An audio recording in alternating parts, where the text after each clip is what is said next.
অনেকে মনে করে মে সেন্টেন্সে থাকলেই অপটেটিভ সেন্টেন্স হবে। এটা ভুল ধারণা।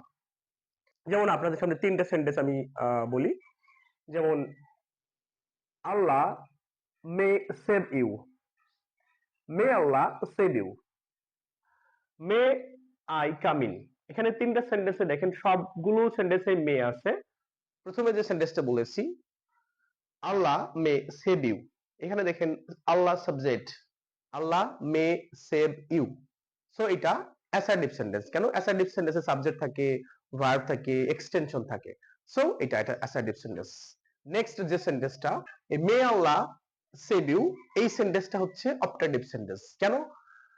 একটা ট্রিক্স বা একটা বৈশিষ্ট্য আছে, মে যখন প্রথমে থাকবে, মানে প্রথমে মে থাকবে, তাহলে সেটা যদি ইচ্ছা বা আকাঙ্ক্ষা বা প্রার্থনা বা এইরকম টাইপের যখন বোঝাবে তখন কি হবে? এটা অপটেটিভ সেন্টেন্স।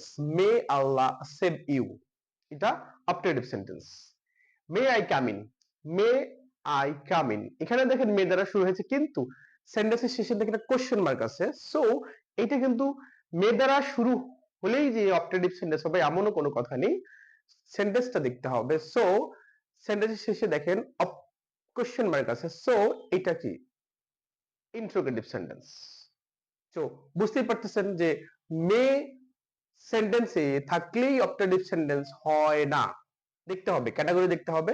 মে প্রথমে থাকবে কিন্তু ফুল স্টপ থাকবে, অপটেটিভ সেন্টেন্স। মে থাকতে পারে, কোশ্চেন মার্ক থাকলে ইন্টারোগেটিভ সেন্টেন্স। সাবজেক্ট মে থাকতে পারে, সেখানে assertive sentence. Thank you very much.